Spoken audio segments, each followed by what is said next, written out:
Madam Deputy Speaker, with your leave, I rise to make my contribution to the bill before this House entitled the Appropriation 2025 Bill 2024.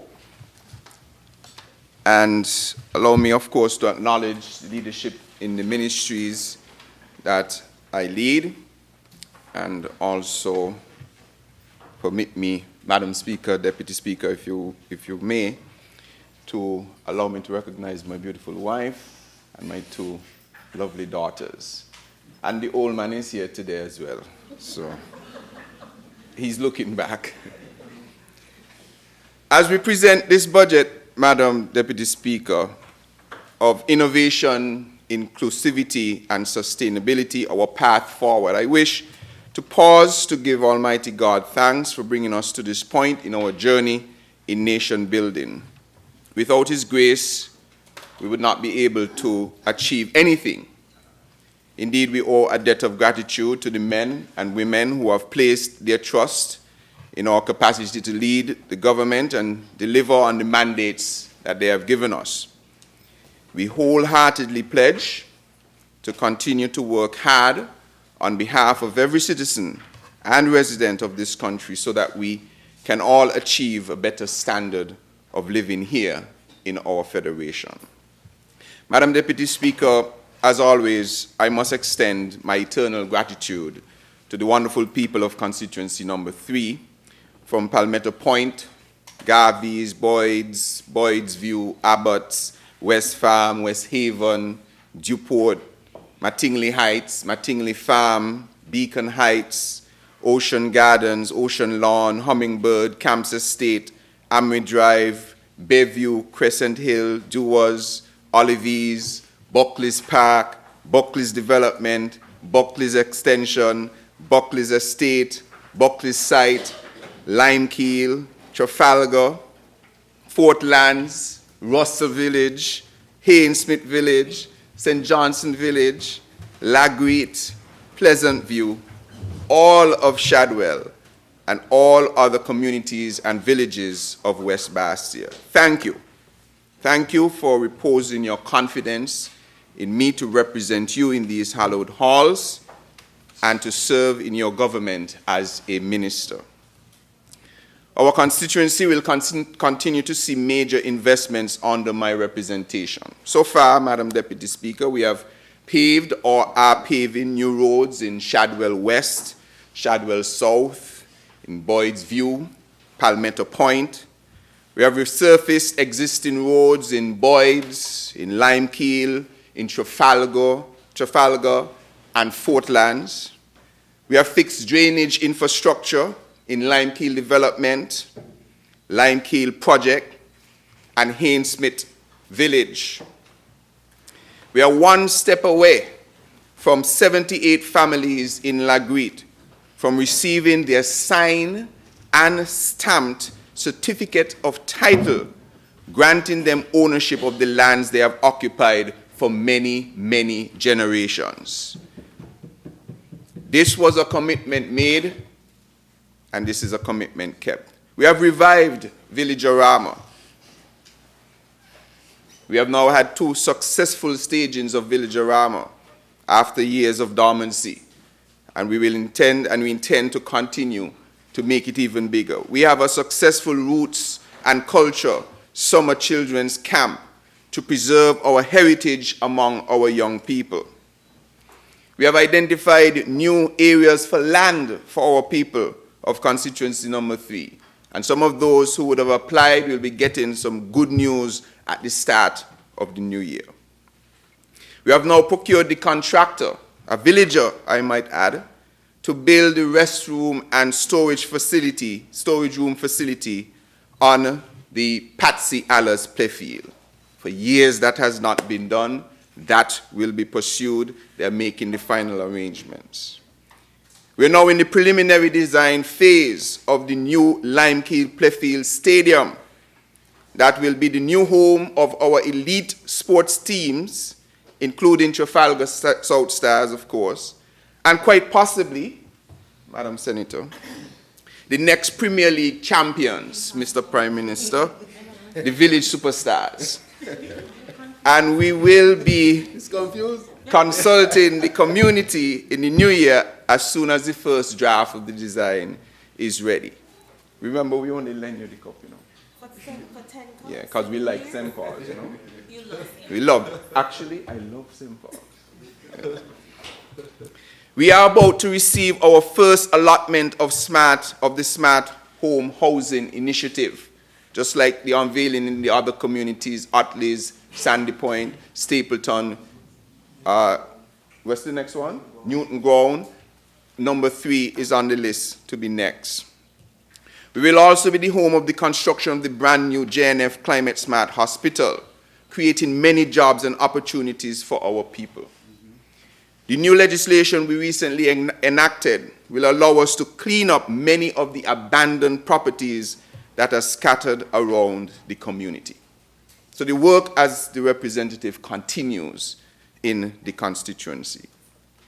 Madam Speaker, I would like to take this opportunity to extend my most profound sympathies to all who would have lost their lives recently, some in my own constituency as well, and in particular those who would have lost their lives due to the traffic accidents we recently saw. I would like to join with my other colleagues in this House in calling for caution when driving on the roads. Please obey the traffic regulations. We drive on the left-hand side of the road. We can only overtake on the right of a vehicle. I understand that people are trying now to overtake on the left of vehicles. We understand that we continue to make massive improvements of the road infrastructure. In fact, many of these developments are still under construction. They're not complete yet, so they don't have everything as yet in terms of signage and marking. There are areas that still need to be addressed. And although the roads are getting smoother, it is not a license for reckless driving. Please, our loved ones are expecting us back home. Madam Speaker, Deputy Speaker, I will now debate the aspects of the budget that specifically relate to the ministries that I lead. This year, I would like to lead off with the Ministry of Information, Communication and Technology and Post. Last year, they were at the latter part, and I had to truncate it. So this year we want to start with ICT and Post first. In this ministry, we have embarked on a bold and visionary plan to transform the delivery of government services through new and emerging technologies and digital transformation. As we navigate an increasingly digital world, Madam Deputy Speaker, ICT continues to play a critical role in shaping our nation's future, driving economic growth and improving the lives of our citizens. Our vision is clear: to foster a digital economy that is inclusive, resilient, and sustainable, ensuring that every citizen, no matter where they live, has access to the tools, the skills, opportunities necessary to thrive in this new era. I stand before this honorable House this morning to reaffirm the government's unwavering commitment to fostering this innovation, enhancing connectivity so everybody can connect, and ensuring that our citizens are equipped for this digital age. This is why, Madam Deputy Speaker, we have established the Digital Transformation Management Unit. It is a specialized outfit to deal directly with our efforts to transform digitally. This unit is led by Advisor and Chief Digital Transformation Officer and former Minister of ICT, Honorable Nigel Carty. His wealth of knowledge, his expertise, his drive, and his passion perfectly positions him to effectively and successfully lead this transformation agenda. The unit is now almost fully staffed and is mobilized to roll out our whole of government transformation strategy. Madam Deputy Speaker, at the core of digital transformation efforts is the development and delivery of the electronic identification system that will enable seamless interactions between citizens and government services. Imagine a St. Kitts and Nevis, where you can use a digitally authenticated identification to access any government service without the need to provide any other type of information. No birth certificate, no police record, no proof of address. Well, it's literally just around the corner. Over the past 20 months or so, the Ministry of ICT and Post, in collaboration with the assistance of our esteemed partners from the Republic of China and Taiwan, ICDF Taiwan, has been developing and designing a digital identity authentication system. We have now made significant strides, and the project is now well advanced past the prototyping stage, the system development stage, and now in the testing stage. 2025 will see the system integration with the system launch towards the end of 2025. Madam Deputy Speaker, it is important to note that we recognize the significant benefits and advancements brought by digital identity project. However, we are also keenly aware of the sensitive nature of digital identities and the need to maintain the highest levels of security and privacy. Several consultations were held with financial institutions, academia, the private sector, and various ministries, all very well received by the stakeholders.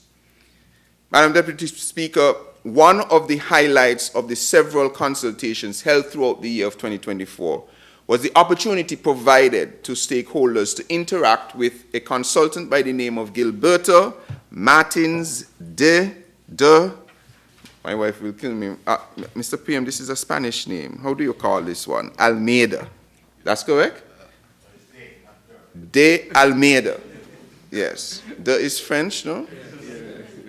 I think this name is Spanish. Gilberto Martins de Almeida of the International Telecommunications Union, and Mr. Thomas Cleveland, who is the ITU area representative for the Caribbean.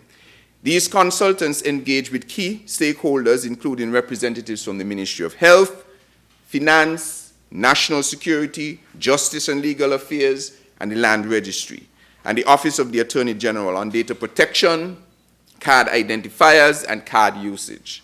This process informed the development of policy guidelines and aligns with our national development agenda and digital transformation strategy.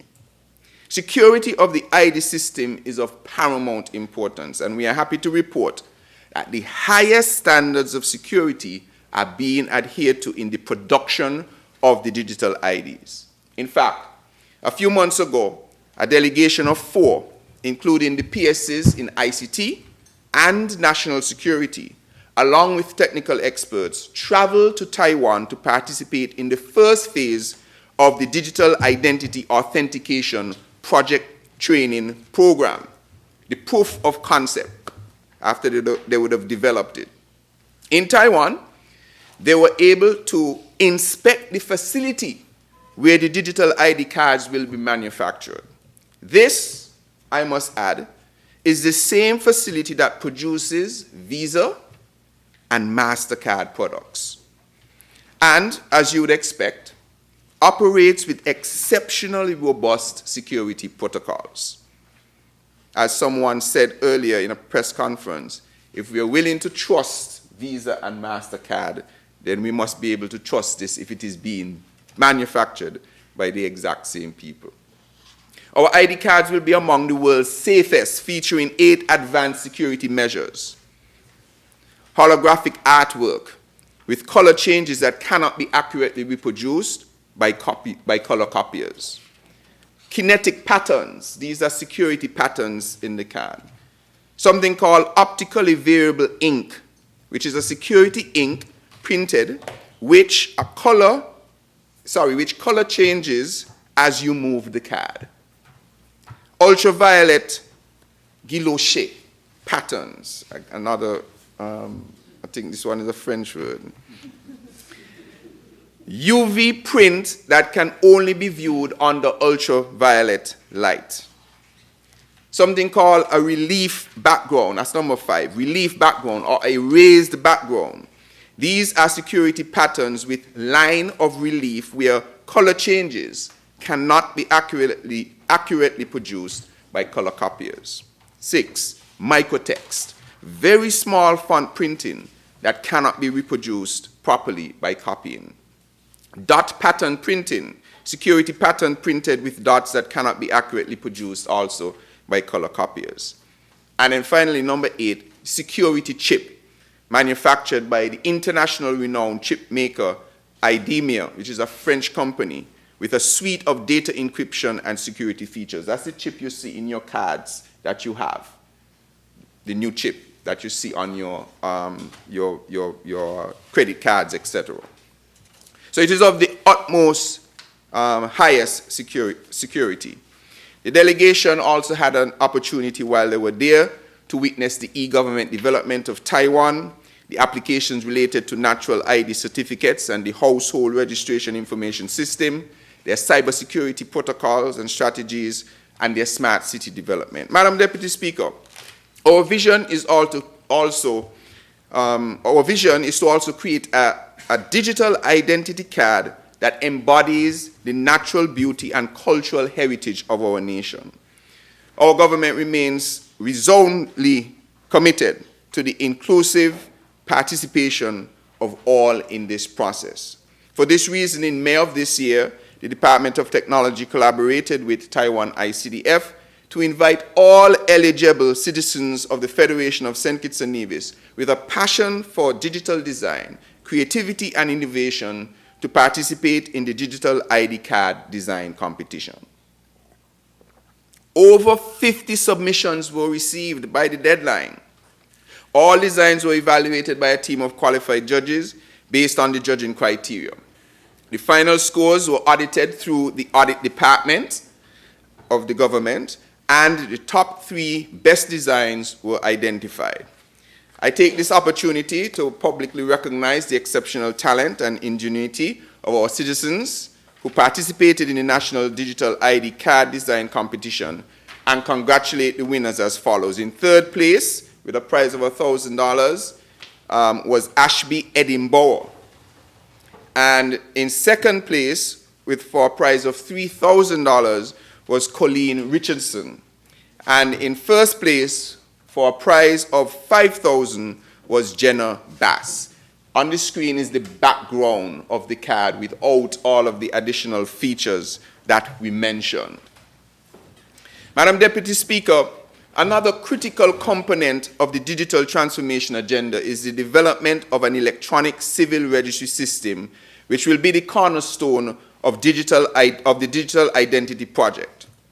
This is being pursued in collaboration with the Ministry of Health, who presently keeps these records. As you know, everything is manual. Your birth certificate, all of those certificates are manual. We have to digitize them for this digital ID to make sense, because it has to pull that data to be a source of truth when you present that ID. This advanced database will serve as the nation's central repository of truth for verifying personal information. So when you go and you have your digital ID, which will also eventually be on your phone and on your computer, but when you present that ID and someone looks at you and they can verify that that card is true, they will know that that card has truthful information. Your address, any information that is relevant to the institution that is viewing your card. Whether it's a bank, they might want your police record, they might want something else, the government might want to know if you're up to date on your taxes, etc. Madam Deputy Speaker, I wish to take this time to commend the remarkable work of the leadership and staff of the Department of Technology. Through their unwavering commitment and exceptional talent, they have laid the foundational pillars of our digital transformation journey. During 2024, our achievements have been many, thanks to them, including the design, development, and launching of several online portals, including Lyft.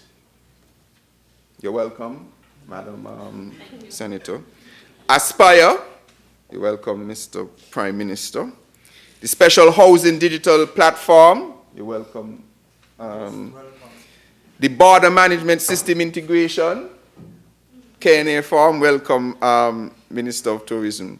The expertise in providing technical support and developing innovative digital solutions should not go unnoticed. In fact, we've had some additions to the team, including a new director in Mrs. Camille Bruno O'Dane and other members of staff for some positions that have long been vacant. I invite all to visit the recently rebranded website at www.technology.gov.kn.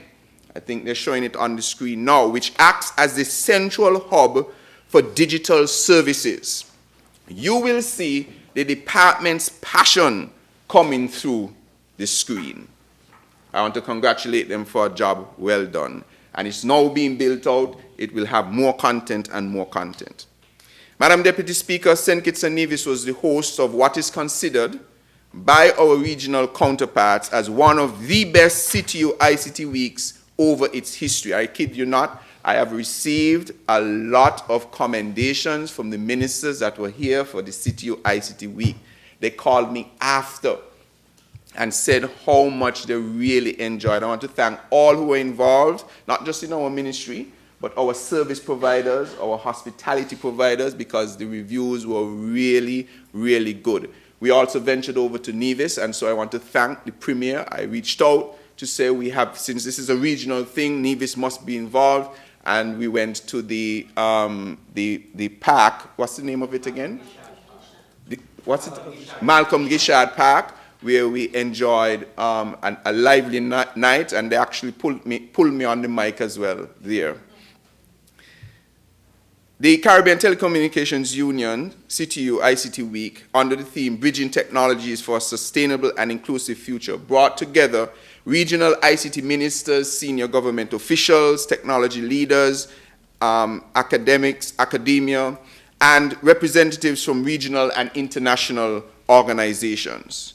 The forum, which took place from September 30th to October 4th at the St. Kitts Marriott, created a valuable space for exploring how regional governments can work alongside global partners to address connectivity challenges using innovative and emerging technologies. I want to thank all of the sponsors and all of those who helped to make this a huge success. A notable highlight was the participation of Mrs. Doreen Bogdan Martin, who is the Secretary General of the International Telecommunications Union. This is the foremost telecommunications union in the world. There is no other higher body. In fact, the ITU is the oldest arm of the United Nations. It predates the United Nations. So it's the oldest body associated with the United Nations. And she chose St. Kitts and Nevis to come to first for her first visit as Secretary General. I first met her in Romania when we journeyed there to participate in the plenipotentiary ceremony there. And it is from then we have built the relationships that brought her esteemed presence here to be a part of our CTU ICT Week. I was able to engage with her in bilateral meetings to discuss opportunities for training and assistance in advancing our digital transformation agenda. It was indeed, in fact, well, I'll say that later. It was indeed a historical moment to have all three telecommunications Secretary Generals of our key partners present at the conference: ITU, CTU, that's Caribbean, and the Commonwealth Telecommunications Union. Because also present was Miss Bernadette Lewis of the Commonwealth Telecommunications Organization.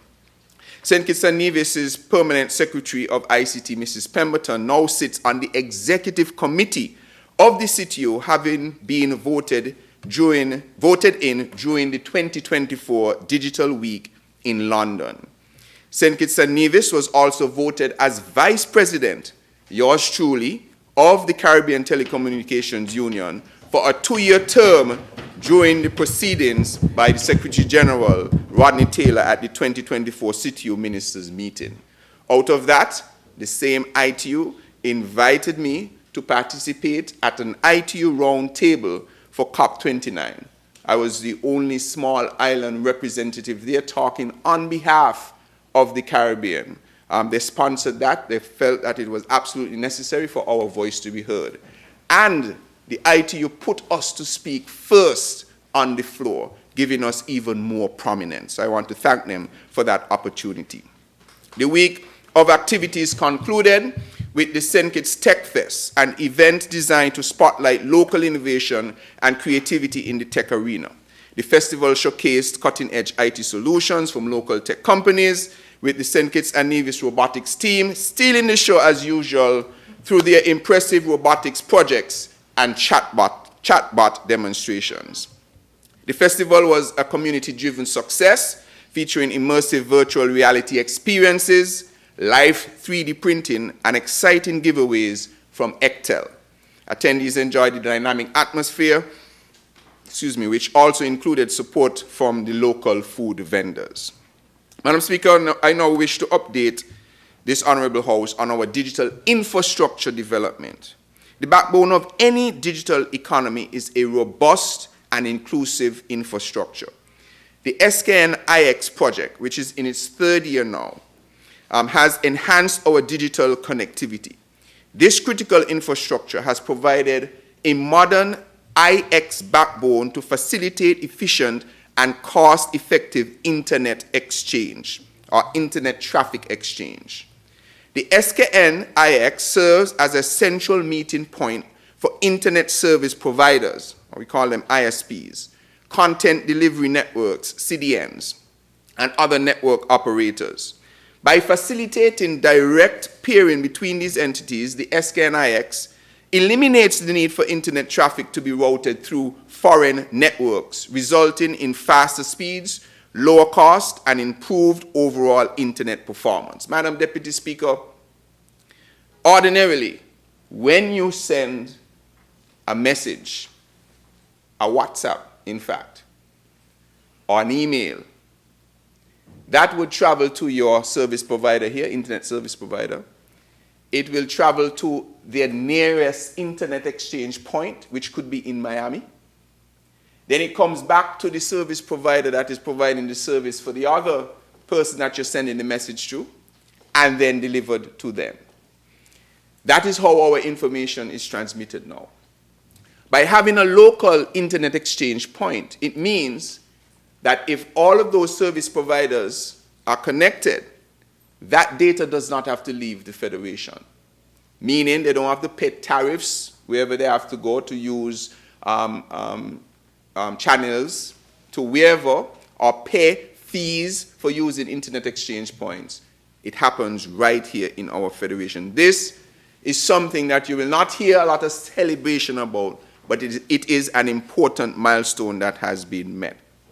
Madam Deputy Speaker, I am pleased to report that the St. Kitts and Nevis Internet Exchange Point is now fully functional, including a backup exchange point at NEMA, with all internet service providers connected to this critical platform. Connecting all ISPs to the IXP marks a significant milestone, but achieving full interconnection remains essential to unlocking its full potential. The importance of resilient infrastructure was underscored by a recent disruption in Europe caused by a severed fiber optic cable affecting Germany, Finland, Lithuania, and Sweden. I think they suspected foul play. I didn't read the final report on that. But that cable was cut and could then sever communications. If our internet lines, God forbid, happen to be cut with an exchange point, businesses that are communicating in St. Kitts and Nevis can still continue to operate. That is the significance of it. So in the case of an emergency or a natural disaster, if we can maintain our facility up, we still can remain connected.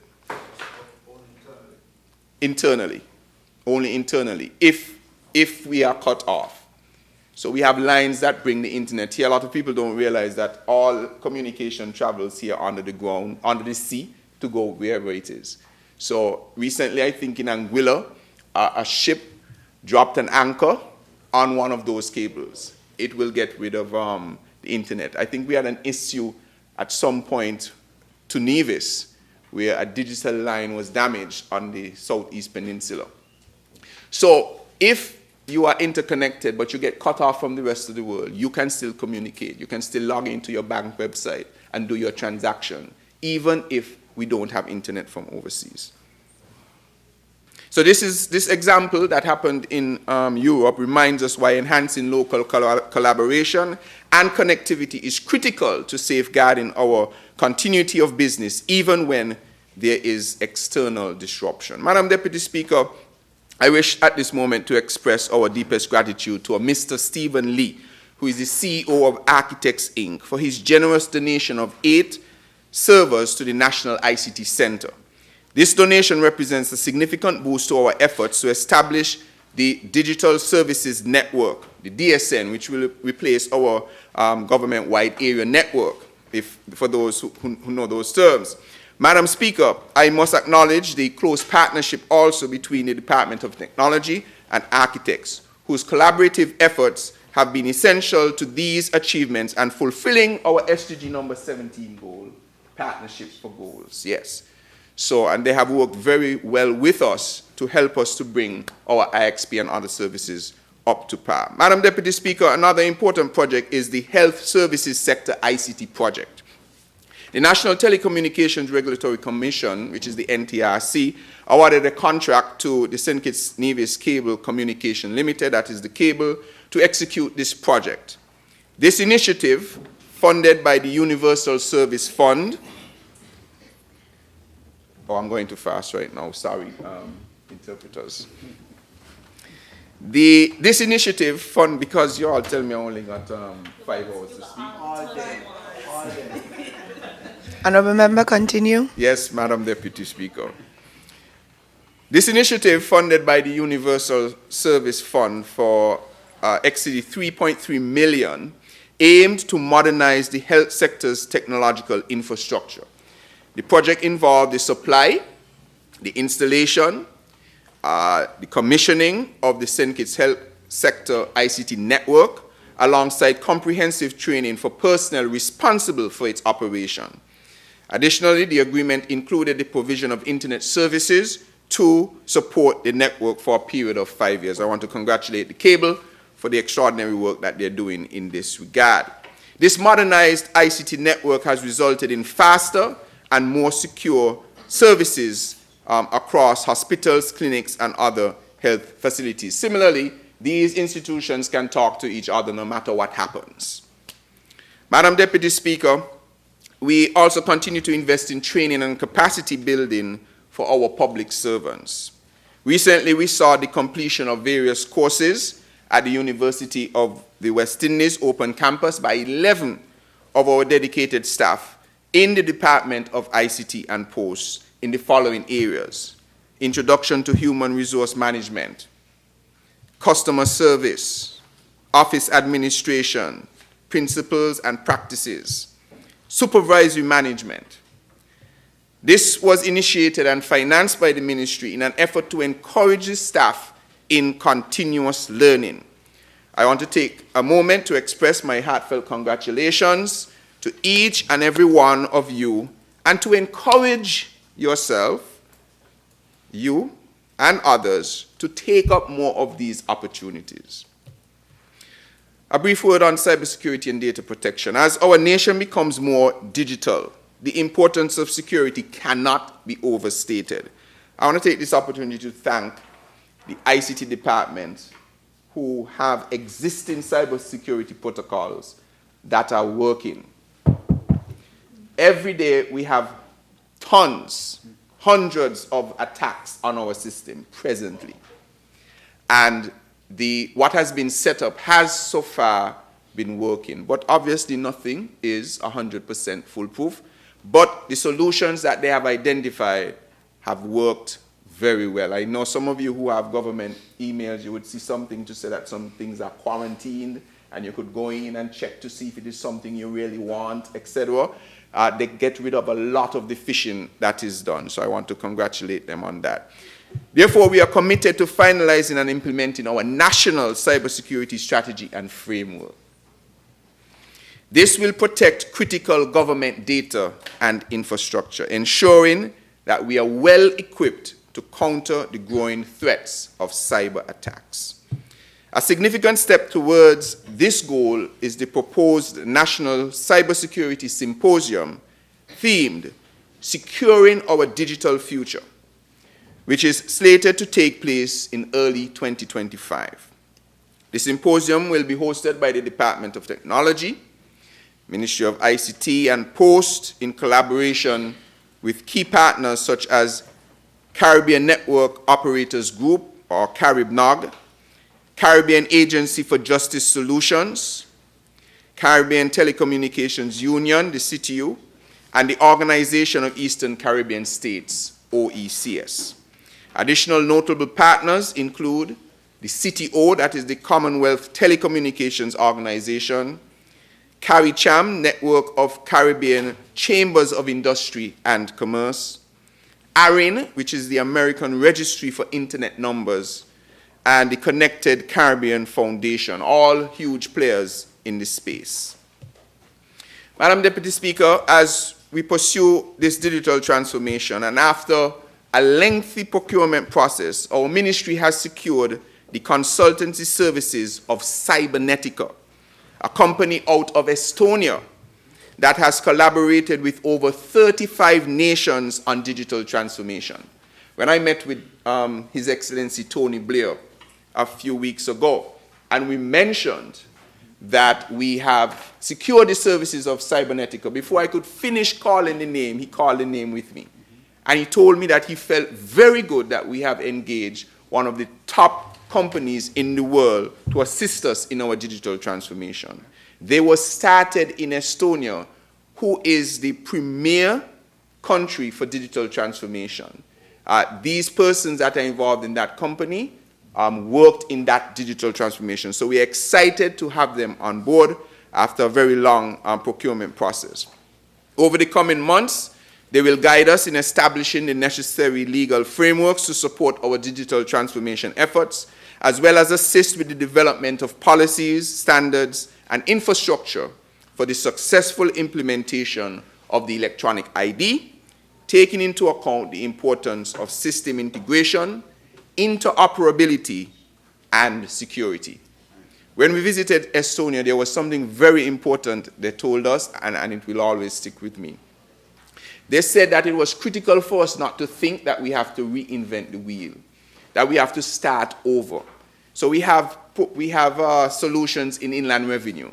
We have solutions in customs. We have solutions at Social Security. We have databases at SCELEC. We have all of these silos that were created. What Estonia did, because they had a similar experience, they built something called X-Roads. If you have a chance, look it up, X-Roads, which is an interoperability platform that was designed to communicate with all of these silos, making them one. And this company is going to be critical in helping us understanding the best way we can implement an interoperability platform to ensure we take advantage of all the successes we've had so far. So we lead in? We're leading. Okay. We're leading, Mr. Prime Minister. We're leading. And importantly, other countries in the Caribbean had started this process before us, and they have encountered significant issues because they didn't take the approach that we are taking, which is effectively make sure you set up your governance structure. Make sure you understand the whole picture first before you're jumping into the big solutions of a digital ID card. So we are taking the necessary procedures to ensure that we get this right and that we are number one. We recognize, Madam Deputy Speaker, that innovation is the cornerstone of economic advancement. In line with this, our focus will be on building a future-ready workforce. And so this budget allocates funds for the upskilling of our workforce in emerging technologies such as artificial intelligence, blockchain, and the Internet of Things. Furthermore, we will support local tech entrepreneurs and startups, creating a nurturing ecosystem for innovation and entrepreneurship. That big word, boy. We are investing in ICT training for our youth, creating tech incubators, and supporting innovation hubs to prepare the next generation to lead. In line with our goals for greater digital access, the ministry will also be introducing a standardized framework for government websites. I want to go on now to just highlight some of the things that a critical partner is doing in the digital transformation space, and that is the cable. Madam Deputy Speaker, we continue to benefit from the support of the cable in developing our digital economy and attaining our sustainable island state. The following are some of the highlights from the cable's operations. Continued enhancement of free Wi-Fi in the Bastia area, powered by, I think it's 14 access points. Each month, over 20,000 residents and visitors connect to the free Wi-Fi systems in Bastia. Continues to provide and enhance the free Wi-Fi in and around all community centers with minimum speeds of, I understand, 300 megabits per second. High-speed internet packages increased from 100 megabits per second up to 200 megabits per second. And they have also created preferential rates for special customer groups like small businesses, teachers, PAC, creatives, and health professionals. Entry-level internet package speeds would be increased to 100 megabits per second for the Christmas season. So even if you have a lower package, the cable is saying for Christmas, enjoy some more speed. They're currently upgrading their TV platform to improve the TV viewing experience. To be, the intention, of course, is to be the best TV provider. Madam Deputy Speaker, as it relates to climate resiliency and sustainability, the cable is focused and is leading the way on the FTTX implementation, which is the continued deployment of a world-class, sustainable, resilient, underground optical fiber network to keep citizens and residents connected to the world during the worst of climate change impacts, like hurricanes, storms, and fires. The push for the cable is not just to update to fiber optic, but to put it underground. So in that same event where we get maybe disconnected by a storm, a hurricane, we can all still communicate. They're working on a business continuity culture where they're training staff to prepare and respond to various types of disasters. They have conducted and evaluated their emergency protocols and drills to continually improve resilience, response, and recovery. For infrastructure, they have already fully connected, as I mentioned, to the IXP, and they're presently preparing to peer with other parties through the connection of the IXP, and they expect to go live early in 2025. They have added one more off-island link in 2024 to go up to a total of 4 off-island internet connections to 4 different locations in the world to keep St. Kitts and Nevis connected to the world via internet. They've connected the fiber connectivity for all health centers and hospitals in St. Kitts. They've upgraded broadband infrastructure to enable speeds of 320 megabits per second in secondary schools. They have brought TV and internet services to new areas, like parts of Keyon, Mr. Prime Minister, Newton Ground, member for number 6, Sandy Point, member for number 5, part of Molyneux, St. Peter's and Keys. Increased resilience of standby power systems at the main technical site to ensure that the systems are fully operational and service is available in the event of power outages. Meanwhile, Madam Deputy Speaker, the cable continues to be a good corporate citizen, highlighted through the JNF lobby refurbishment project.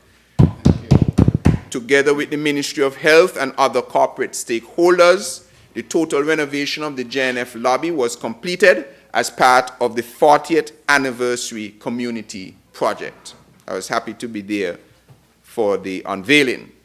Madam Deputy Speaker, the cable has aided in the creative economy build-out with the launch of a local channel, TVC, on Channel 40, which showcase talent and provide exposure for local creatives and content providers.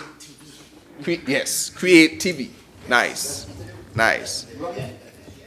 Madam Deputy Speaker, 2025 plans for the cable include continued deployment of the FTTX, enhancing the TV network to fully digitalize the service, improving the quality of service. Commence the use of alternative energy, renewable energy, for powering the network, reducing dependency on fossil fuel, and reducing carbon footprint. Developing the people, upgrade their core IP network, continue to showcase local content through our local TV network, and enhance connection to our schools to leverage learning opportunities. And definitely to continue building cybersecurity awareness in the Federation and stay ahead of the increasing threat of cyber-related crimes. Madam Speaker, I now turn to the postal services. General Post Office continues to be one of the most trusted organizations locally, regionally, and internationally, and must remain a fundamental part of our nation's critical infrastructure, both in terms of the value we deliver to our customers and the important social linkage we create in communities. The Postal Service is the only organization with the resources, the database, the network, the infrastructure, and the logistical capabilities to regularly facilitate the delivery of mails and packages to residents and businesses daily. There are more than 80 dedicated men and women of the postal sector who live, work, and serve in every community, and we thank all of them for their incredible work.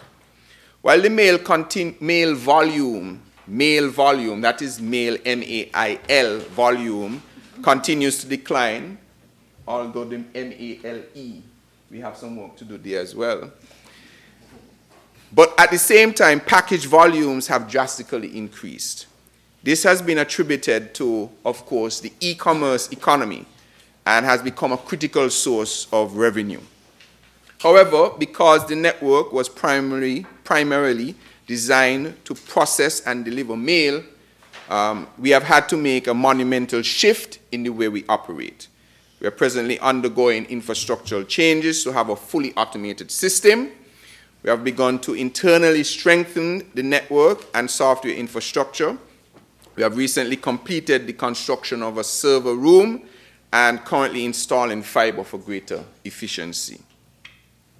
Madam Deputy Speaker, there is also the implementation of the national addressing system, which continues. Simply put, this is to provide a unique address for every single plot of land in St. Kitts and Nevis. The procurement process for the consultant has been completed, and their services are about to be engaged. I will slow down some more. Okay, my apologies. And my colleagues told me I speak slowly. Okay, I'm going too fast now. This project also involves collaboration between the Government Information Service Lab and the postal staff. There is a steering committee in place to provide oversight and coordination of the project. The team has been actively involved in data collection, mapping, community engagements, preliminary street naming, and communication strategies. The legal document that will guide this process is completed, and the project is ready for takeoff. We have already identified communities that will be used as pilot projects. We really need this project to be done because it goes hand in hand with the national ID system, because the national ID system needs to be a source of truth. So when you go to the bank, they don't have to ask you where you live. Your source of truth will provide it and provide a specific address. It is also critical for security reasons. If someone is ill and needs rescue services, instead of saying you have to pass the mango tree and turn left and go up the hill and look for the white car on the road, etc., you can say that I live at 22 Dr. Drew Drive, Stapleton. Oh, correct that? They're going to say, okay, let me use some. Let me use you? Okay. 22nd, Jeffrey Hanley Drive, Newtown, Bastille. They will put it in the GPS system, and it shows them exactly where it goes. So I'm excited to get this going. We've been working on this, and we expect to see great returns in 2025. I live at Douglas in the great state of St. Peter. Douglas, do you have a street name? Or do we need to name that street? Yes, Douglas area. Douglas area. Clicquot area, that's where I live. Madam Deputy Speaker, I now turn to water. Water is life. Every And- drop. I didn't hear you. Water is life, Every drop. and every drop counts. Every single drop.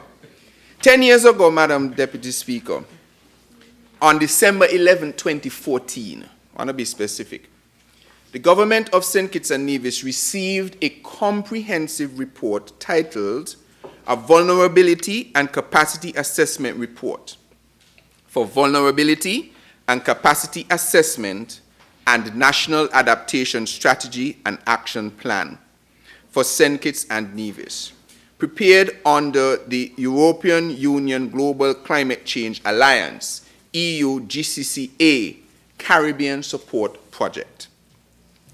All major stakeholders in St. Kitts were consulted, including Water Services Department, Ministry of Agriculture and Fisheries, Environmental Health Department, Statistics Department, NEMA, Public Works Department, Department of Economic Affairs and Public Sector Investment Planning, St. Kitts Farmers Cooperative Society, St. Kitts Meteorological Services, Carrie Brewery, St. Kitts Bottling Company, Fisheries Division, St. Christopher National Trust, community interviews including residents, farmers, and fisherfolk. Major regional stakeholders and experts were consulted, including Environmental Solutions Limited, who actually did the final report, the University of West Indies Climate Studies Group, Morna Campus, the Center for Resource Management and Environmental Studies, Cave Hill Campus, Department of Geography and Geology at the University of West Indies, Morna Campus. That's the department you're in, Dr. Clark? Madam Deputy Speaker, please permit me to read some excerpts from the report. I read from the executive summary. And this is quoting the report now. December 11th, 2014, we received this report. St. Kitts and Nevis currently experience several stresses on the water sector. These include... Which year? 2014. December 11th, 2014. These include changes in the current rainfall patterns, an increase in the demand for water, and challenges with the main water resource, the Bastia Valley Aquifer. The demand for water is expected to increase as the economy of St. Kitts and Nevis expands, particularly in the tourism and agriculture sectors, where water requirements could double in the next 10 years. Recent studies conducted in the Bastia Valley watershed aquifer show declining trends, static water levels in the Bastia well field, early signs of saltwater intrusion, the potential for degradation of groundwater quality, and threats to the watershed recharge areas from improper land usage and insufficient development planning. Based on the challenges indicated, the Department of Physical Planning and the Environment in St. Kitts and Nevis sought funding from the Caribbean Community Climate Change Center, 5Cs, to execute the project. St. Kitts and Nevis, vulnerability, and the whole name for the project. Some of the findings, Madam Deputy Speaker. The result of the climate analysis for St. Kitts and Nevis included projections for rainfall, temperature, wind speed, and sea level rise patterns based on the data received from St. Kitts and Nevis. The following represents a summary of the main findings. On average, minimum, mean, and maximum temperatures are projected to increase from present through the 2030s for St. Kitts and Nevis. Mean temperatures increases are generally between 1 to 2 degrees Celsius. Mean annual rainfall for St. Kitts and Nevis is projected to decrease by the 2030s, with the exception, they said at the time, of the northern extent of St. Kitts, which is expected to experience a slight increase in mean annual rainfall. Reductions in rainfall range from approximately 3 to 7% for Nevis and 6 to 11% for southern St. Kitts. The projected changes in wind speed for St. Kitts and Nevis are small with slight mean variations. That doesn't apply here. IPCC projections indicate that sea levels will rise by 0.3 meters to 1 meter by the end of the 21st century. However, other studies have predicted higher increases. It is therefore likely that the island of St. Kitts and Nevis will be further impacted by rising sea levels by the 2030s. Based on the findings presented, patterns of rainfall, temperature, and sea level rise are likely to have the greatest impact on St. Kitts and Nevis, which will result in changes in the available water resources for the island. This has implications for every citizen, but also for sectors that have major water users such as agriculture. The analysis of the water resources revealed that the Bastia Valley Aquifer and watershed face a number of existing challenges. These include unknown hydrogeological characteristics in the upper catchment and around the island, undefined watersheds, unknown catchments response to rainfall and pumping, a lack of georeference hydrological data and availability of raw data in appropriate electronic format, leakage within the distribution network and within reservoirs, aged infrastructure, lack of continuous monitoring of rainfall, stream flow and groundwater head, droughts, as well as flooding and climate change. With the threat of reduced rainfall and increasing temperatures compounded by the existing challenges, this shows the importance of adaptation by the institutions governing the water sector to change in climate in order to address challenges due to a stressed water resource. I'm taking my time with this because I want to make a bigger point. It goes on and it identifies some current stresses. Low annual rainfall with high interannual variability, meaning we can't really predict when we're going to get what type of rainfall. They have what are the projected stresses from climate change on that. It says increasingly drier conditions, heavy rainfall events may decrease, increase in annual temperatures. They go on to explain the projected impact of those changes to the system that we have if we don't take any action.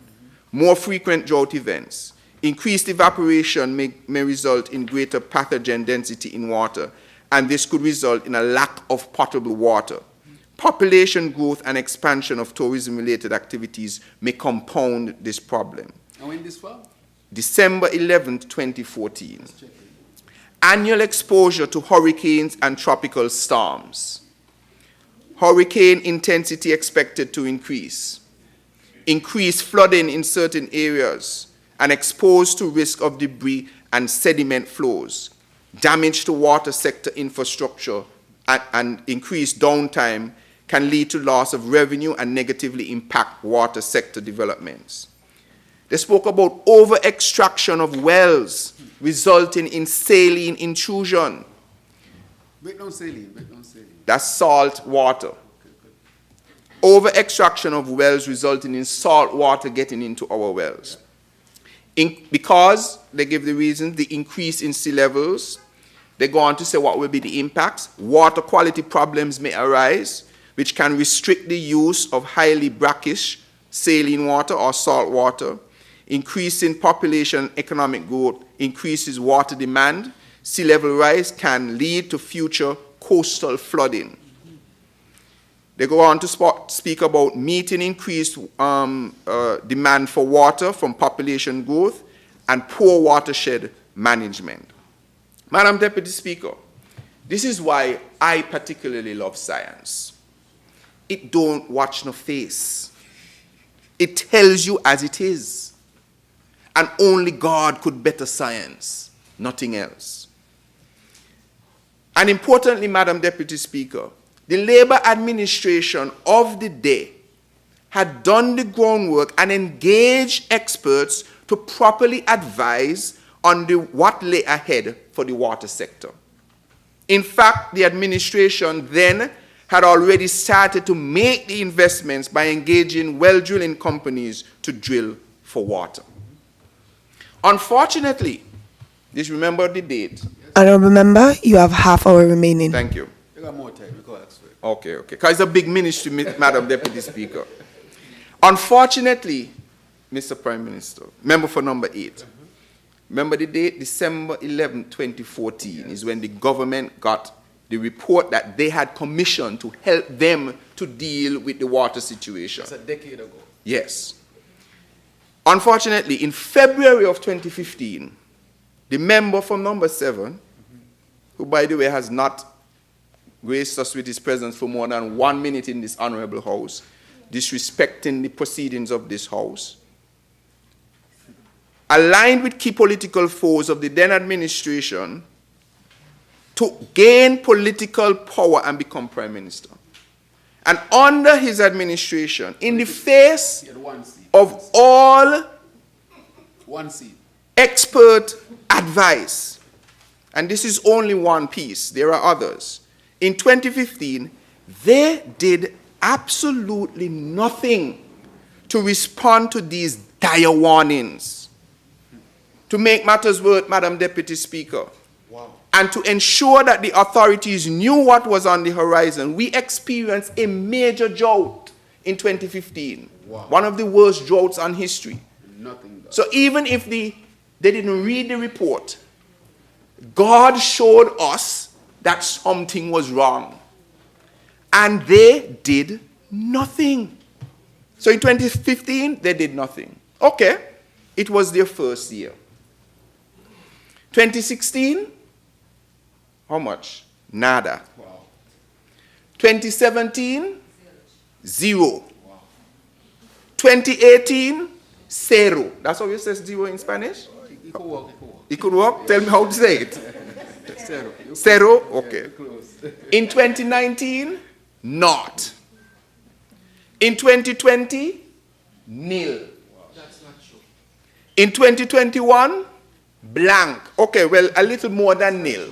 That's not true. A little more than nil. As I was the minister in 2020, and I will speak about that. Okay, a little more than nil. Let's give them nil plus 1. But the result is if you get water or not, you know.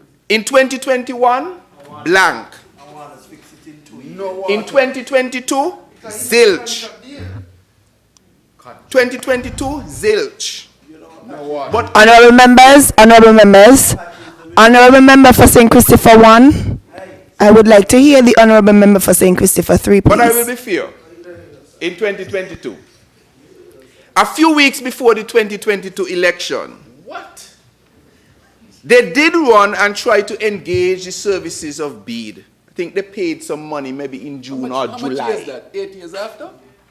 That's not true. To engage the services of BEAD whom they had abandoned some time before. The member for number 5 is saying that that is not true. What the record will show is that there was absolutely no relief for the people of St. Kitts and Nevis when it came to water. No relief. But the people in Cayon, oh my. None whatsoever. None for the people in Cayon. Now, Madam Deputy Speaker, some people, Into operation during that. which was established under the same 2014 thing from the previous government. That is what that was from. Honorable Member for St. Christopher 5, you will get your chance. Honorable Member for St. Christopher 3, proceed with your presentation, I can't please. believe the member from number 5 want to boast about a well in Shadwell, which I will tell you now. We have to close down. Yeah. Shadwell 2 was closed. It's still closed, and we have to close the next one.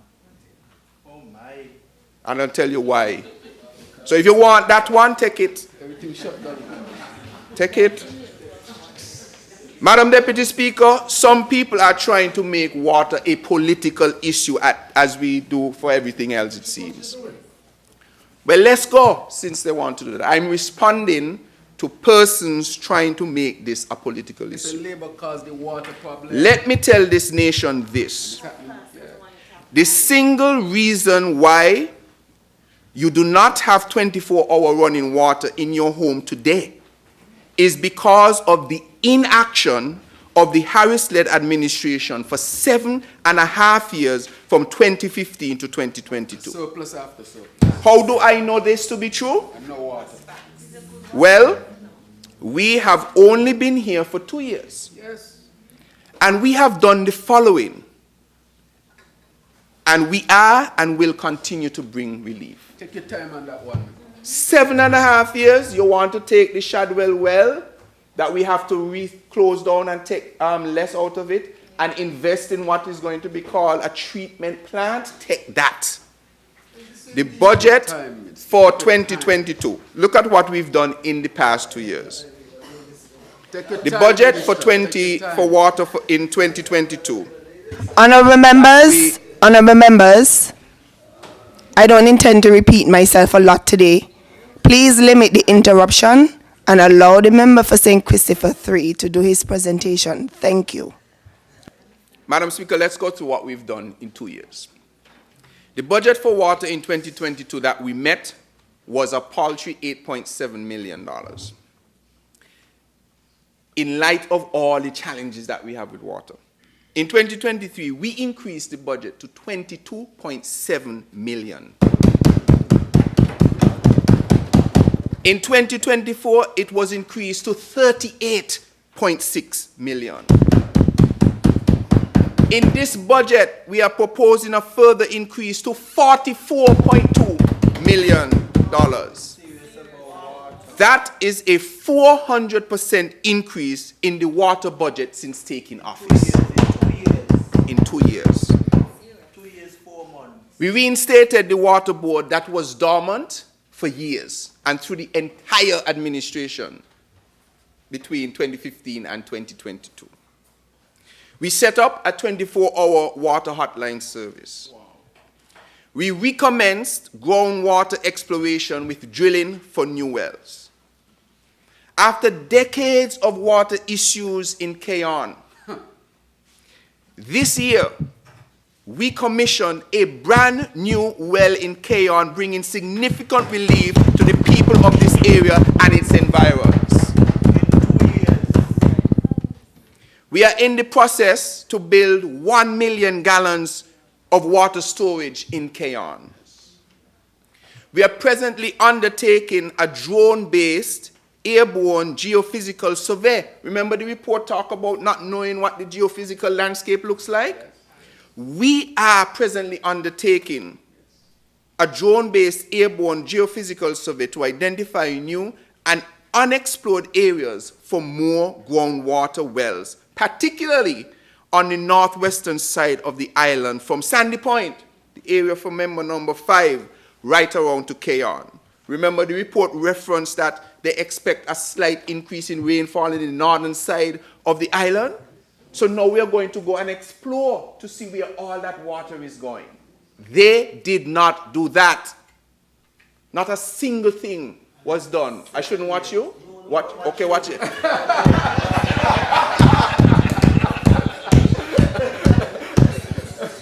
The member from number 5 talks about Shadwell.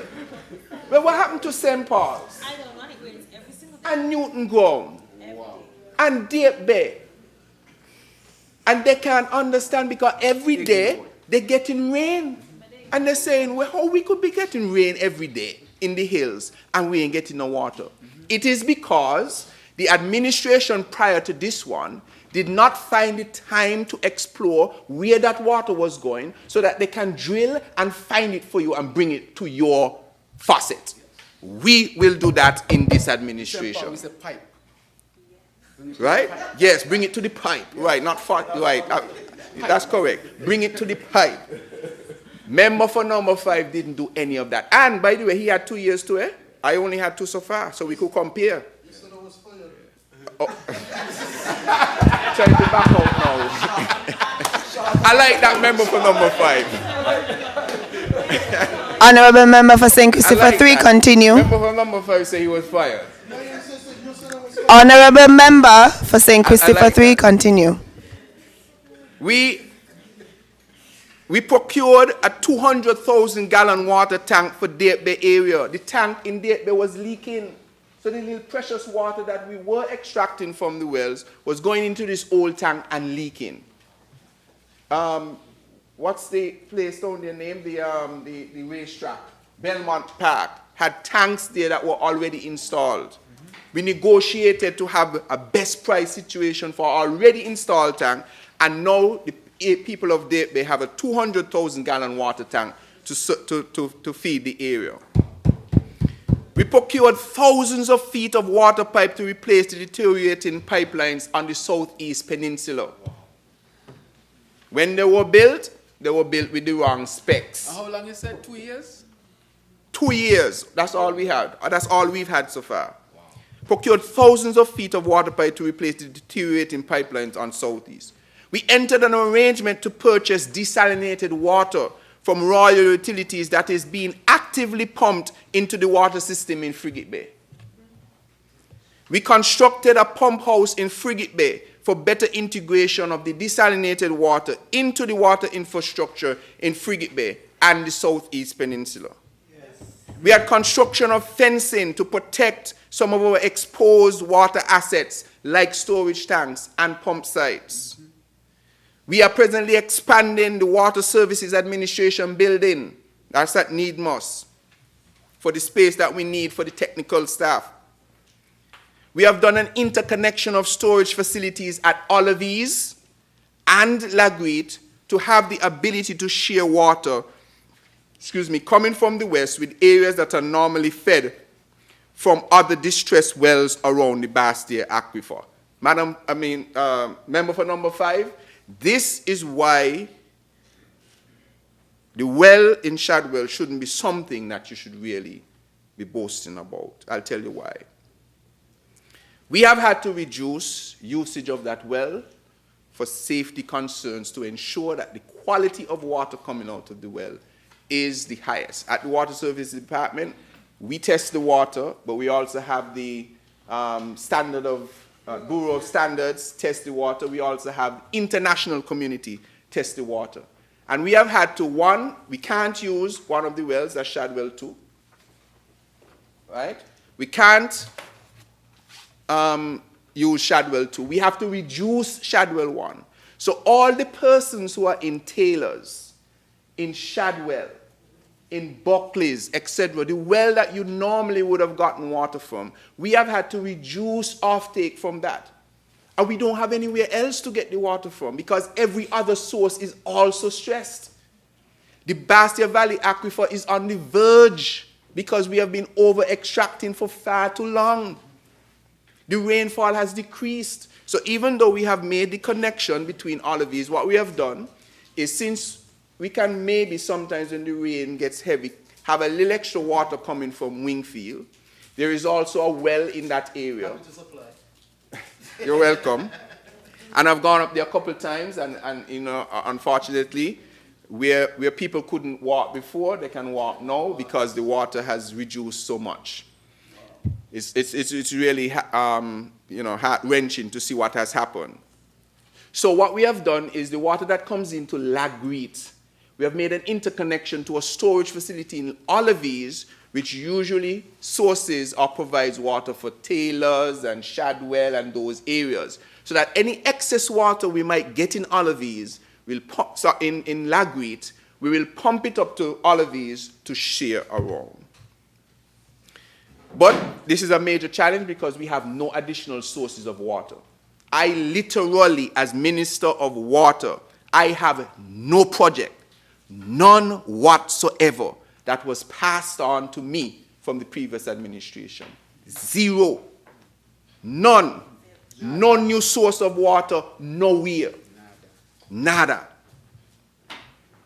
We have also achieved project preparation stage for US $47 million for the Transwater project through the GCF, which is the Green Climate Fund. I want to thank the Ministry of Sustainable Development for working with the Ministry of Public Infrastructure to push this project forward. It has now passed the first stage, which means that they're now developing the project.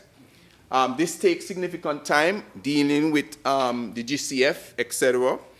The projections for the project are as follows. The preliminary project design to be completed by March 2025. The feasibility studies by May 2025. The final project design by November 2025. And submission of the full funding proposal to the GCF by March 2026. What is important to note in this is that we get bonus points for doing work ourselves as well. So all the work we're doing in water, there is going to count towards them saying, St. Kitts and Nevis is making the steps so they are more eligible to receive more grant funding. We are doing the work. I'm talking 2 years, Mr. Prime Minister. 2 years. We have had the construction of a 70,000 gallon a day solar-powered desalination plant in collaboration with the UAE. You know that this is a project that we left in 2014? This is a project that we left in 2014, 2015. It started in the former administration as a solar project. And they did nothing to further, well, let me not say nothing. They did not complete furthering the project. But it is true. When I came in as Minister of Infrastructure, one of the first things I had to sign, they were threatening. They said, if you guys don't sign this now, we're pulling out. Because we've been waiting for so long to deal with this. That is in August of 2022. So if you don't do this, we're going to pull out. They said they were threatening to carry the whole thing Nevis. I don't think you all know. They threatened to carry the whole thing Nevis. They said, look, if you're going to do that, pull out, we'll build the two of them in Nevis. Because one is being built in Nevis as well.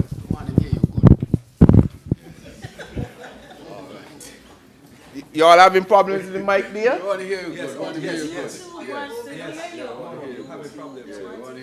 When you turn your face to it. All right. So the construction of the 70,000 gallon per day desal plant, this is now completed. We broke the ground for it. It's now completed, and we are presently in the commissioning and training phase for hopeful operation in February of 2025. Our Bastia Valley aquifer is under undue stress, as I mentioned. It has been over-extracted, and if we continue, my colleagues, we can lose it for decades. Therefore, this administration has taken the monumental decision to invest in a 2 million gallon a day desalination plant at the Paul Southwell Industrial Park. In East Bastia, that's right. All planning, soil testing, designing is complete. And the project is well into the construction phase. This is a major undertaking, $50 million worth of investment. I think you have to say that number slowly. We have invested, committed $50 million to the completion of this project. That includes the plant itself and all of the housing that is required. It includes backup generation as well, to ensure that if we have situations where we cannot provide power, that the plant will still continue to run. It is the foresight that we have had. We take the time. Mr. PM, I have to say that I'm an engineer. And when these things come to me, I am going to make sure that they are well designed. They're not only for me and you. They're for those two little girls I have there in the audience and for those listening out there. What do you say, the rest to come? No, and those on the opposition. And those on the opposition is for everybody. This is a serious investment that we have undertaken, and we have taken our time and we've done it properly. We took months to develop. We had to secure the location. Again, I guess God working in our favor here, because that location was not available all the time. There was another lease for that property, but it expired just in time. And we were able to renegotiate, help to get the persons moved, and we are at this spot, a prime spot, because where this water is going to be collected is in a protected area. So one of the challenges with desal, for instance, that Marriott would have is the sargassum. and they oftentimes have to go into their pipes to clean it out. But where this is at the Paul Southwell Industrial Site, where the old Texaco tanks were, that's a protected area. So you don't get much sargassum in that area. So this is going to be a very, very, very good area. It also has no marine life, etc., in terms of its environmental viability. We have done all the environmental assessments, right? It has gone to planning. We have done everything the right way. So, Madam Deputy Speaker, as this job for water is not yet complete, look like I need that extra half over to buy. Madam Deputy Speaker, as the job is not yet complete in returning St. Kitts to 24-hour water day, 24-hour per day water, this budget proposes the following for 2025. The construction of new wells, similar to that in Keyon, for areas between Sandy Point, heading west to Molyneux. Sandy Point is which constituency? For number 5. Number 5. Care about you. Care about you. Right? And what we will do once we identify what are the most viable wells in the more critical areas, those are the ones we're going to do. I understand that the drones are here. They were to be cleared today from customs. Contract is signed. So you will see these are larger drones, though, not the ones you see when we're doing videography. They should be a bit larger. They will be carrying a payload under it and doing some surveys of the land to identify where water is. So you're going to see that probably in your communities. Don't be alarmed. I realize that there are some drones flying around in northeastern United States. Don't be alarmed when you see these. It is the Water Services Department. So it's not a bird, it's not a plane, it's Water Services Department. Power in progress. Power in progress. That's what we're doing, power in progress. We are going to have the full construction of the storage tanks in Keyon and in Bastia for the additional water that we will have. We're going to have the pipe replacement project on the southeast peninsula. We're going to have the completion of the water services building expansion. We're going to have the replacement of the water services building roof. When the member from number 5 was there, Your friend. because he was the last one, no. How many? It was another one before us, ended. Number 8 was what? Because, they had a number of ministers passing through there. You know that 2022 went? It started with 5, it went to 8. I mean, we had two ministers working. Yes. I think number 1 was there at one point. Yeah, number 1, right. It's number 1, number 5, number 8 in the last administration. Who was number 1? And the roof was leaking. The roof was leaking. All the talk that people have. These things happen, they happen. We know that they happen. And so we have had to vacate that space because the leaking is pervasive and we care obviously about the health of our workers. So the roof will be replaced. We will also replace the roof at Laguit water storage tank. We attempted to do that this year, but we encountered that it was a much larger project, and so we have had to redesign the project. We will have the initiation of the process to procure a water treatment facility for the wells in Shadwell. The same wells that the member for number 5 is talking about. One of them we can't use at all. One of them we have to minimize. We are now going to try to invest in a treatment facility. Nevis, again, has gone ahead. They have a treatment facility for an area where they found a well and it had higher levels of manganese, if I'm not mistaken. That's how it goes? Right. So Nevis already has a treatment plant for water well, and it works well. So we are now going to be investing in that so that we can use the water from those wells. They are significant in terms of what they can give to help augment the situation. We will be engaging consultancy services for the transition of Water Services Department to a corporate body. We will initiate the Smart Meter project, similar to the one at Skelec. We are initializing the digitization. Some of these things have already actually gone out for procurement. Initiation of the digitization of the Water Services Department through the implementation of a SCADA system, or what is called a Supervisory Control and Data Acquisition System. where valves and pumps can be operated remotely and tank levels can be checked remotely, allowing for instantaneous decision-making to facilitate a much more efficient water delivery service. Again, Nevis has gone ahead, and they have, sorry, they have gone ahead in this regard, in this particular regard. I from Nevis too, you know. I from Nevis too. So he's a member from number 7, you know. Continue, honorable member. So we are going to invest, we are starting the process to invest in a SCADA system that we can operate the water distribution system remotely.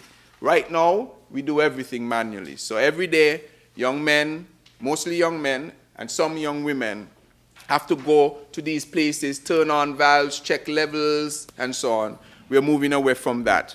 Again, and I want to stress the point, all of these projects and ideas were presented to the former administration and the ministers that were there.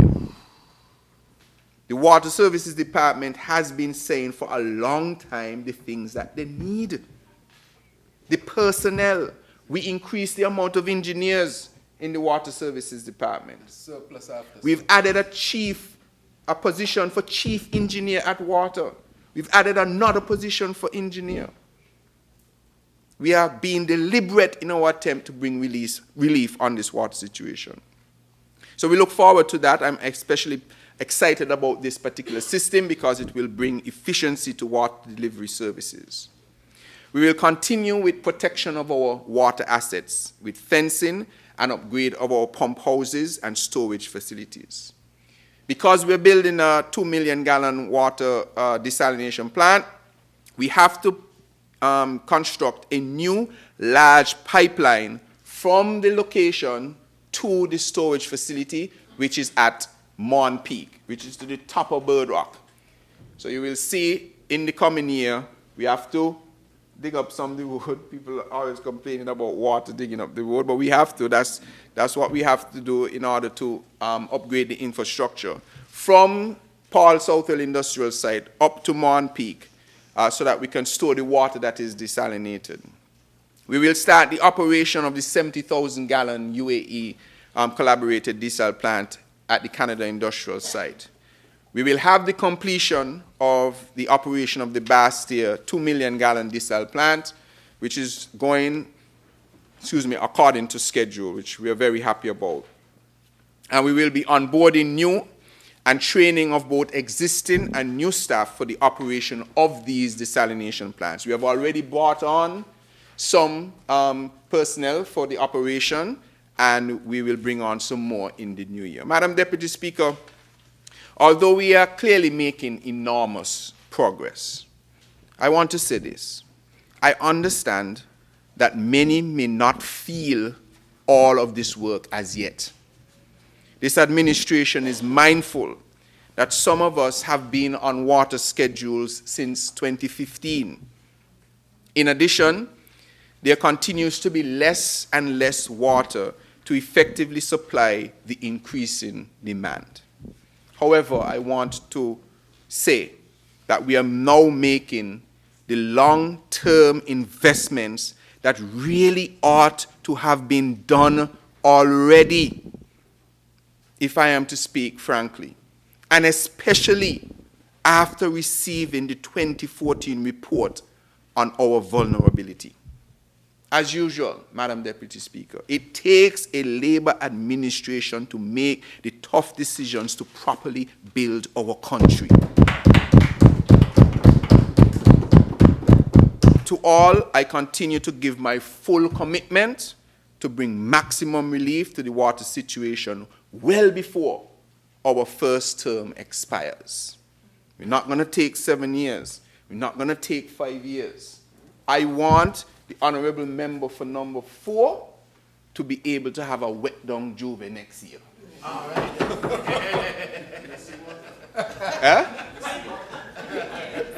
You could use salt, but you see using salt water is a problem for the area because then you increase the threat of the infrastructure. As an engineer, I still have to think about those things. So you're going to get some decently fresh water, but we'll have the excess to provide to you once everything goes well. Okay? You could have a little extra time, but I trying hard for you to have a better Juve. Because I remember I sing a song one time, it must be in the water. And on the street, we wetting down people. We had water. That's before. That's, you know. Honourable member? Madam Deputy Speaker, it's all right, man. It's all right. You know, the engagement is good. And I remember being on the truck, you know. And that time they had a... Honourable member, your time has ended. Oh.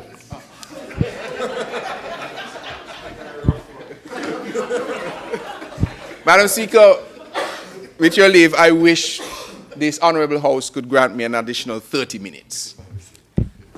The question is that the honourable member be given a further period not exceeding 30 minutes to speak. Those in favour? Aye. Oh, that is a good aye for once. Those against? The ayes have it. Thank you very much, my colleagues, for agreeing for an additional half an hour. Let me check the time there now. But yes, I was saying, I remember being on the truck and, you know, enjoying myself and so on, and we were able to wet down across Bank Street. That's way back in the mid-2000s. So, you know, we have come a long way since then, and we are working very hard to try and see how close we could get back to that. Let's turn now, Madam Deputy Speaker, to energy.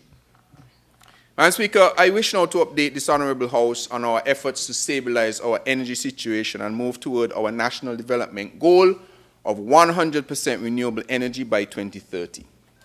I recently had some critical observations at the Minister's press conference, which I would like to re-emphasize here today. Again, many have sought to completely politicize the energy situation after having presided over a period between 2015 to 2022 when major, horrible decisions were made that had medium to long-term implications. Madam Deputy Speaker, allow me to explain. As we move to a goal of 100% renewable energy generation by 2030, it is critical to understand that this is a transition over time as opposed to instantly. There was, in fact, a great blunder that was made post-2015, and the sound advice from the experts at SCELEC and regionally and globally was not heeded. The Harris-led administration erroneously believed that the transition to solar energy meant to abandon the necessary upgrades of the fixed capacity generators at the Needmos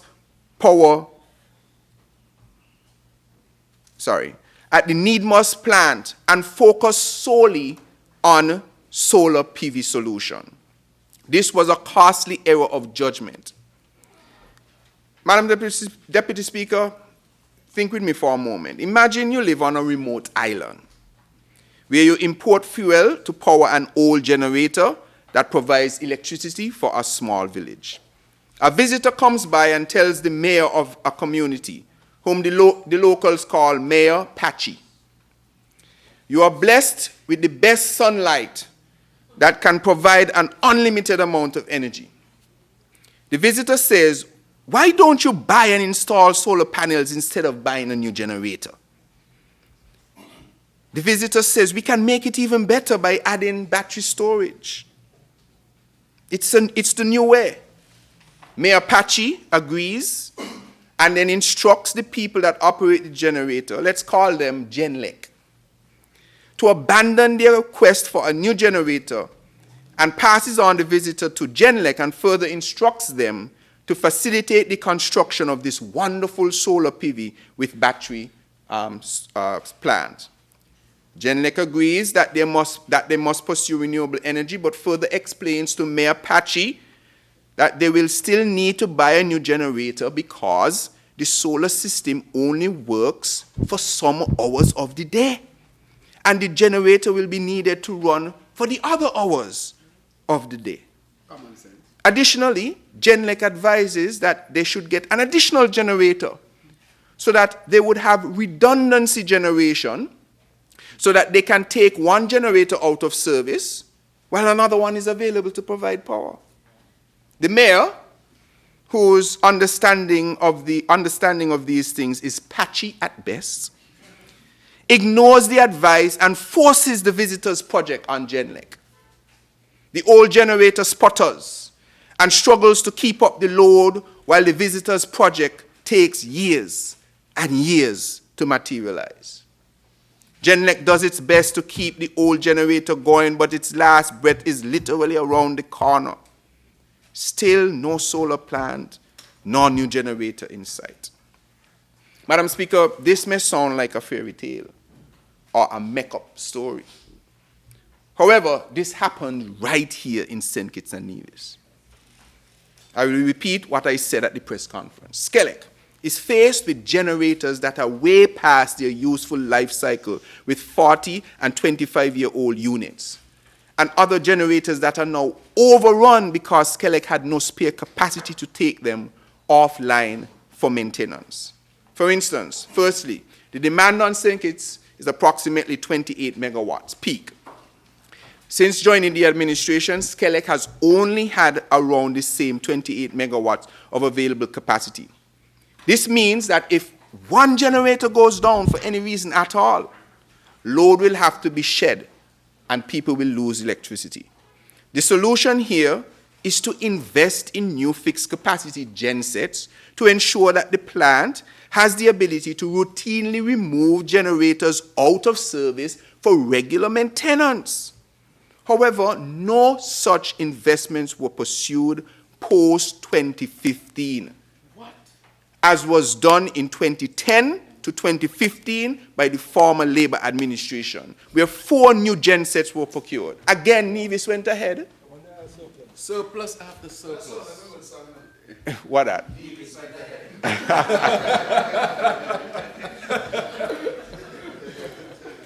This upgrade should have continued incrementally that the Labour administration did between 2010 and 2015.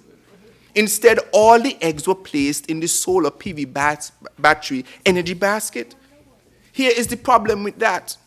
The solar energy project relies on full sunlight all day to get maximum results where the system can provide, let's say, about 12 megawatts of the same 28 I was talking about of fixed power for a maximum of 14 hours out of the day. If and only if we had a full sunny day, one rainy day, a cloudy day, your energy production numbers would be much, much lower.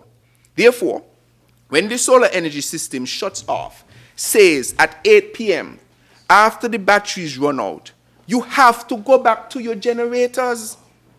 Well, if they're not in order, if one is out of service or one is on its dying bed, then you will have poor and spotty power from 8 p.m. until 7 a.m. in the morning. The advantage of transition to solar energy is not necessarily all about immediately getting rid of your generators, but rather to save on the cost of fuel to run the generators, as the real cost of using generators is not the generator itself, but the high and fluctuating cost of fuel. Thus, while the cost of a fixed generation unit may sound high, let's say at 80 million EC dollars for 18 megawatts worth of generators, it sounds high. Consider that the fuel to run the Needmos plant could be in excess of 100 million EC every single year. However, until it is economically feasible to have batteries to run all night, because presently it is not. The more batteries you put in, the more expensive it gets, so there comes a time when you have to cut off. Otherwise, it's not economically feasible. Or until we have the full development of the geothermal options which we are working on, we must have the ability to run our entire grid on generators with spare capacity at hand for when the batteries run out each night and for those days when the sun is hiding behind the clouds. The correct approach would have been to pursue the upgrades of the plant and incrementally pursue the renewable energy implementation so that you have the redundancy to be able to keep the power on whether you need to repair the generators or whether you have no solar energy available at the time. Thus, this current administration, this current Labour Party administration, is making the right decision to invest in upgrading the Needmust power plant with new dual-fuel 18 megawatts of fixed generation capacity as part of the transition strategy to 100% renewable energy production, inclusive of solar, wind, batteries, and geothermal. Earlier this year, we signed an agreement with the Saudi Fund for Development for a US $40 million funding arrangement for the procurement and installation of the new 18-megawatt plant. And the utility-side battery storage, the $40 million includes the generators and utility-side battery storage, in anticipation of the distributed renewable energy being placed on the grid that we will launch in the new year. It is important to note that of all the financing mechanisms that we looked at, this option was the most affordable, as it has a 3-year holiday for repayment and the lowest interest rate on the market. SCELEC always has to take loans to invest in infrastructure, of course, and of course the product will pay back for itself. Another reason why we should never place all our eggs in one basket is that, unfortunately, the government and SCELEC has had to terminate the agreement with Solec Power Limited for the construction of a solar PV battery energy storage facility after their own inability to start the project. That was initiated back in 2017. Madam Deputy Speaker, with your leave, I would like to read the press statement that was released on this matter. Press statement says, Solec Power Limited unable to meet contractual obligations to start solar energy project despite multiple extensions. SCELEC and federal government terminate agreement. Bastia St. Kitts, 9 December 2024. The government of St. Kitts and Nevis, the government, and the St. Kitts Electricity Company Limited, SCELEC, have terminated the renegotiated power purchase agreement, PPA, with Solec Power Limited, SOLEC, for the construction of a solar PV battery energy storage project, the project. This decision follows the failure of Solec Power Limited to meet critical contractual obligations, requirements, and deadlines, despite repeated extensions and significant efforts by SCELEC and the government to facilitate project implementation. On 25th November 2024, SOLEC informed SCELEC and the government that SOLEC, and I quote, is not currently in a position to issue FNTP, which is full notice to proceed, close end quotations, by the 25th November 2024 deadline as agreed to and required by the PPA. Consequently, SOLEC is still unable to start the project. This notification follows a similar notice from SOLEC after failing to meet the original FNTP deadline of 28 May 2024 outlined in the renegotiated power purchase agreement of 28 November 2023. Subsequent to SOLEC's failure to meet the 28 May 2024 deadline, SOLEC was offered a 45-day extension to 19 July 2024. SOLEC advised that it was also unable to meet this deadline. In September 2024, SOLEC proposed a further 60-day extension, which was agreed to by all parties on 26 September 2024 as the final extension. This final contractual deadline has now not been met by SOLEC. The project, which originated in 2017 but had not started by the change of administration in 2022, was reviewed by the new administration to ensure alignment with the nation's best interests. The review, agreed to by SOLEC, was facilitated by the Caribbean Center for Renewable Energy and Energy Efficiency, CECRE. Thank you.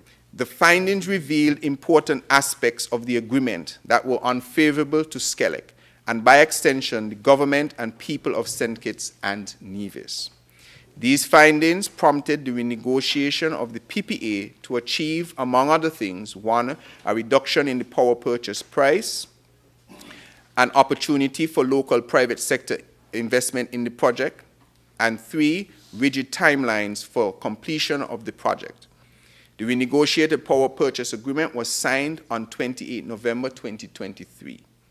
By this time, SCELEC and the government had anticipated that this project would be well advanced and further renewed our commitment to the success of this project through the willingness to accommodate the repeated extension requests. However, despite all the efforts made to facilitate the implementation of this project, SOLEC remains unable to fulfill its obligations under the PPA to get the project started. Consequently, as SCELEC, the government, and the people of St. Kitts and Nevis cannot wait indefinitely, it has become necessary to terminate the PPA and open opportunities for the viable alternatives that are ready to move forward. While this outcome is regrettable, this decision underscores the government's steadfast commitment to accountability, transparency, and prioritizing the best interests of St. Kitts and Nevis. The government wishes to reaffirm its commitment to deliver affordable, reliable, and renewable energy solutions to the people of St. Kitts and Nevis. Accordingly, in the coming weeks, SCELEC and the government will be announcing new renewable energy opportunities aimed at transparently and inclusively advancing our energy transition goals and creating local economic opportunities. End. The Prime Minister has already announced one of those initiatives, which is that we have a commitment from the Republic of China and Taiwan to the construction of at least a 50 megawatt solar PV battery energy storage farm right here in St. Kitts. We are now in the final discussions to secure a timeline of this critical project. In addition, SCELEC is now in a position to properly consider the many viable options that have been laying in wait. Now, due to the non-existence of the extra capacity at the power plant and the urgent need to overhaul massively overrun generators, SCELEC recommended the rental of 6 megawatts worth of shore power capacity from reputable international providers for 1 year in the first instance. They pursued a vigorous procurement process and selected Aggreko, which is a UK-based energy supply company, to supply the temporary 6 megawatt power plant that is now operating. In fact, I am advised that the next day after the temporary plant was brought into service, the next day, a 6 megawatt generator at the plant failed. So we just turned on the 6 megawatt temporary plant, and the next day, a 6 megawatt generator at the power station failed. This means that we would have had to go into massive load shedding. The advantages of this arrangement are that SCELEC does not have to expend any resources to upkeep this plant, as the service provider is required by contract to supply the power, and there are contractual requirements to deal with non-provision of service. This means that SCELEC can focus on the required overhauls of their own generators. Some may ask, why not just buy a 6 megawatt generator? The answer is actually fairly simple.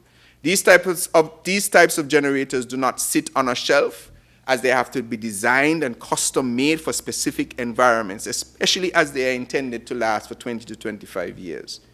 You must also factor in construction of the civil works to house the generator and all the procurement needed to achieve the job. This is easily a 2-year process, just as it is a 2-year process with the Needmust expansion being undertaken with the Saudi fund. There was an urgent need as the generators were on the brink. We did not have 2 years to wait for a new generator. Within months, the temporary plant was installed and commissioned just in the nick of time. Madam Speaker, as I know my time is winding down, I want to talk about another critical decision made by the administration, which is to subsidize the FVC costs for your electricity bill. Everyone who has an electricity bill at residential level, you will see that as the price of fuel goes up, there is a charge associated with that cost. The government is absorbing that cost. Unfortunately, again, during the last administration, while they told SCELEC not to charge the FVC. Skelec had to pay the FVC themselves. So all of their funds would have been used, dried up, paying an FVC which the government tell them not to pay. Imagine that, you know. Not to charge. And so when we came in, we had to give reprieve to Skelec, otherwise the company would go into no existence because the tariffs just cannot support the cost of generating power. Madam Speaker, we have other projects that are ongoing. As I said, in the new year, we will unveil the small-scale distributed renewable energy regulations, that is the feed-in tariff, where you will be able to sell your renewable energy to Skelec. We will also be doing the electric vehicle policy and action plan. That is also being finalized. Let's just briefly run on infrastructure. Madam Deputy Speaker, I am pleased that we have a 27.5% increase in the budget for infrastructure. Thank you, Mr. Minister of Finance. That is to do, of course, with purchase of equipment, construction of coastal area revetments, road improvements, slope stabilization, operating the various departments, for instance, admin, FND, and VMD. For instance, in VMD... Apologies, Honorable Member, you have 10 minutes remaining. Thank you. We have had new additions to the staff at VMD with a mandate to maximize repair of out-of-commission vehicles to bring savings to the government. We have the quarry and roads department as well. Now, my ministry will only pay for the projects that are for infrastructure, but all the other capital projects reside in the other ministries. And that totals, I think, capital expenditure is expected to be over $200 million in capital expenditure. Madam Deputy Speaker, in the ministry, we have undertaken a range of major infrastructural projects. Obviously, the St. Peter's Main Road, which you're seeing, from the airport roundabout all the way up to Orgies. We put in a nice big roundabout in by the Anglican Church.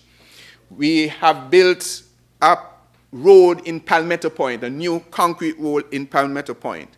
We are building a new road in Boyd's View. They're doing the drainage right now. We are building a new road in Racecourse, Newton Ground. That is almost complete as well, concrete roads. In Rollins, St. Paul's. In White House, in St. Peter's. The whole country. This is over $60 million of road development projects. I don't know if the member from number 5 could say that. Can't say that.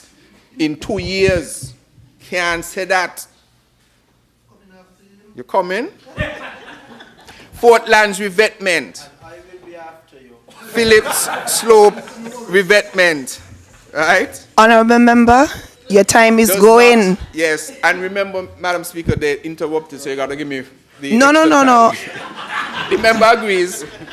MRI, Honorable Member, I'm not giving you any extra time, okay, so Madam proceed. Deputy Speaker, the MRI building, this doesn't include the other projects that are in other ministries, like the MRI building, Connery Pavilion, Traffic Department, the rehabilitation of the Charlestown Police Station, etc.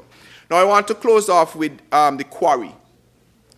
Because of all of these road projects, because construction is now booming, because there's so many things on the horizon, the quarry can't keep up. In fact, the request for aggregates has risen 400 or 500% in the last couple of months. But again, this is not an old problem. In the last administration, when they were building the road in 2019, the quarry couldn't keep up. It cost the government significant amount of money in delays because they also wouldn't allow the persons to bring in other aggregates. So it was delayed for many days. The quarry is filled with equipment that is old like me. 30 and 40 something years old equipment. So now that there's a tremendous uptake, it cannot keep up. But we are making the investments. We have already procured the primary crusher. That's already here in August. In Jamaica right now, the secondary crusher is there. It's already shipped to that. That's the transshipment point. The secondary crusher, the screen, that is the secondary crusher crushes it into the smaller stones. The screen separates the size of stones. We have an excavator coming, Mr. Prime Minister, a rock truck coming. We have completely modernized the quarry. In the next couple of weeks, we will be able to meet all of the projects that are due in 2025, inclusive of the hospital, the theater arts, the housing revolution, the roads, the private sector, Ritz-Carlton, Hotel Indigo. We are preparing for an onslaught of construction activity, Madam Deputy Speaker. At Public Works, because of the additional work that we're doing, we have added professionals. We have added High School. Ambassador High School, yes. We have added 4 professionals out of Cuba. Normally we bring professionals in the healthcare. But then I asked, well, why we can't do? And we have engineers who are trained in Cuba. So I reached out to the ambassador, and we got 4 new engineers from Cuba in Public Works right now for the works we have going for 2025. Madam Deputy Speaker, I know my time is going to wind up just now, and so I want to thank this Honorable House for this opportunity for me to give a brief overview of the many ministries that I lead. But I'm confident that we are doing the work necessary to bring about the transformational change that we are required to do in order for us to be sustainable. I want to thank each and every one of the team, members of the team, in every single ministry, because I cannot do it without them. I know that I put some pressure there, but I think they understand it, and I want to thank them for their support. We are going to make the necessary changes. We are going to make the impact, and I'm asking the society and the community to bear with us. Everything is not going to go immediately. Everything is not going to be done immediately, but we have put in the work to get it done. I want to thank my cabinet colleagues, because whenever I come with these big ticket items, they invariably still say yes. Because I'm powering progress. Powering progress. Right? Because I'm powering progress. So as I wrap, let me just make sure. Yeah, a couple more minutes. I have it timed. You have it timed?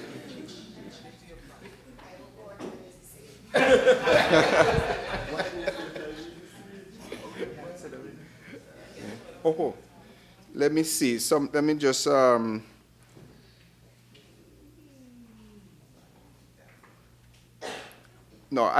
there's a point which we will do that, right?